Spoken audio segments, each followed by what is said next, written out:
হুমায়ুন কবিরকে কেন সাসপেন্ড করা হলো? সে হতে পারে যে কোনো দল করুক, সে যা দল করতে পারে, সে আইএসএফ করতে পারে, বিজেপি, যে কোনো দল করুক, তাতে আমার কিচ্ছু যায় আসে না। যেমন আমি কোনো দল করি না, আমি হয়তো আইএসএফ পার্টিটাকে একটু ভালোবাসি, আমি কিন্তু কোনো দল করি না।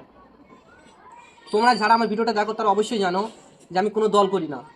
তো আমি প্রথম যে কথাটা বলবো যে হুমায়ুন কবিরকে সাসপেন্ড করাটা কিন্তু ঠিক হয়নি।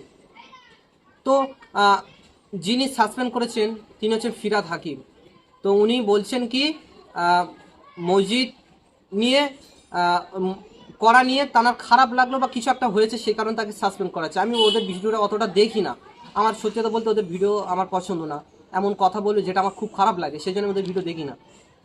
তো আমি আরেকটা কথা বলবো যে হুমায়ুন কবির যদি মসজিদ করে নিয়ে তাকে সাসপেন্ড করা হয়, তাহলে মমতা ব্যানার্জি যখন মন্দির করে, দীঘায় যখন জগন্নাথ মন্দির করে, নিউটাউনে যখন মন্দির করবে, প্রতিটা জায়গায় যখন মন্দির করবে, তখন মমতা ব্যানার্জিকে কে সাসপেন্ড করবে? ওই ফ্ল্যাশব্যাক। তো আসসালামু আলাইকুম বন্ধুরা, আশা করি তোমরা খুবই ভালো আছো। তো তোমাদের দোয়া ভালোবাসায় আমিও খুবই ভালো আছি। তো তোমরা ভাবছো যে দাদা অনেকদিন হয়ে গেল ভিডিও কেন পাচ্ছি না। তো আমার কিছুদিন একটু শরীরটা খারাপ ছিল, সত্যি কথা বলতে আমার একটু জ্বর এবং মাথার যন্ত্রণা হওয়ার কারণে আমি ভিডিওটা দিতে পারিনি। তো আজকে আমি একটু সময় পেলাম, তো আজকে আমি কিছু গুরুত্বপূর্ণ কথা বলবো। তো অবশ্যই ফুল ভিডিওটা দেখো, আশা করি খুব ভালো লাগবে। কারণ আজকে যে কথাগুলো বলবো, বাবরি মসজিদ করার কিছু বিষয়ে কথা বলবো এবং হুমায়ুন কবিরকে নিয়ে কিছু কথা বলবো, আরও অনেক কিছু বলার আছে। তো তার জন্য কিন্তু ফুল ভিডিওটা দেখতে হবে। তো বেশি দেরি না করে আজকে ভিডিওটা শুরু করা যাক। A few moments later.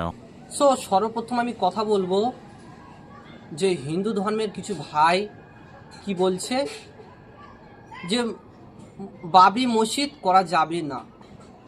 কেউ বলছে হুমায়ুন কবিরের গর্দান কেটে নেব, কেউ বলছে মসজিদ কেরাম ক্ষমতা আছে মসজিদটা করুক। এক একজনে এক এক রকম কথা বলছে। তো আমি হিন্দু ধর্মের ভাইদের কাছে বলবো যে ভাই, মসজিদটা করছে, তোমাদের কিসের রাগ? এত কেন তোমাদের রাগ হচ্ছে? এটা আমার প্রশ্ন, রাগ হবার কি আছে? একবার একটা কথা ভেবেছেন আপনারা? যখন আপনাদের মন্দিরটা হয়, তখন কি আমরা গিয়ে কি আপনাদের মন্দির ভেঙেছি? না কোনোদিন বলেছি যে মন্দিরটা ভাঙো? আমাদের ইসলাম, আমাদের ধর্ম আমাদেরকে শিখিয়েছে যে শান্তি, আমাদের ধর্মে শুধু শান্তি চাই আমরা, আমরা অশান্তি চাই না। যদি অশান্তি চাওয়ার ইচ্ছাই থাকতো তাহলে